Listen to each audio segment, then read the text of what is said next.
Hi and welcome to this course, Data Validation Techniques in Microsoft Excel. This course is entirely demo-based and we'll explore different techniques to validate different kinds of data within your Excel worksheet. All you need is a Windows or Mac OS machine and you need to have the latest version of Microsoft Excel from Office 365.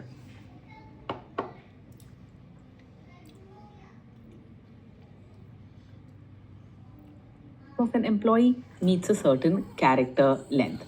Select the Here I am with Excel open and with some simple data already loaded into Excel. Let's see how we can use data validation techniques on a text column. We'll add validation to ensure that the full name of an employee meets a certain character length.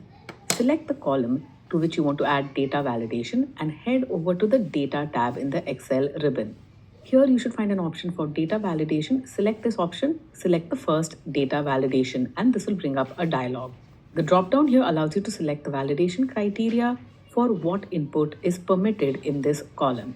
I'm going to specify text length as my validation criteria, and I'm only going to allow text with a minimum of 5 characters and a maximum of 30.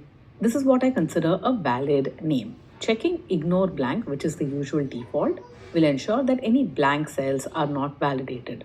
Having made this change, let's go ahead and try it out. I'm only going to type out SAN. This is below my 5-character limit, and this results in an alert.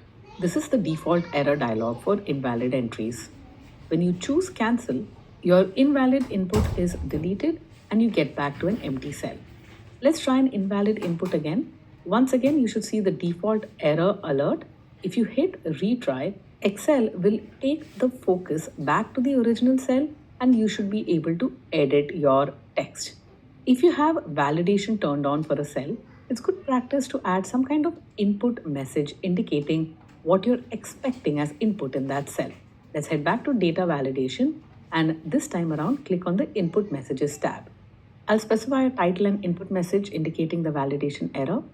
Now, whenever you select a cell in that column, you'll find a little yellow pop-up with the input message. This is a hint indicating what kinds of inputs are valid for this particular cell.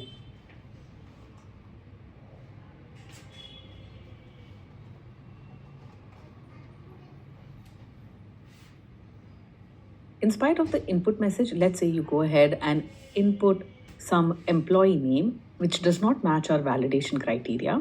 Here is our default error dialog. The default alert just tells you that your input isn't valid. It doesn't say why it's invalid. You have to admit that that's not really a very helpful message. Let's see if we can fix that. Select the column and let's head back to the data validation dialog. Head over to the error alert tab. Now, there are 3 styles of error alerts. I've configured a title and an error message. The style dropdown is set to stop by default. A stop alert will prevent any invalid entries in the column to which you've applied validation. You're literally stopped from entering something invalid. Let's enter something invalid and here you get our more meaningful stop alert. Cancel will delete the entry in the cell, and if you were to choose the retry option in the stop alert, retry will allow you to edit the invalid entry in the cell. Maybe you don't want to prevent people from entering invalid data. You have a recommendation for the length of the employee name, but you'd like to allow shorter and longer employee names. Well, all you need to do is switch from the stop style of an error alert to a warning style. The warning style alert will throw up a warning about your invalid entry, but it'll allow you to proceed with the invalid entry if you choose to do so. Let's see how this warning alert works. I enter an invalid name and it brings up an alert dialog with a yes/no option. If you choose yes, I want to enter this invalid name, well, you're allowed to proceed. Let's try this once again. If you choose no, well, you'll be taken back to the cell and given a chance to edit your entry. Let's say it's only recommended that the name be between 5 and 30 characters.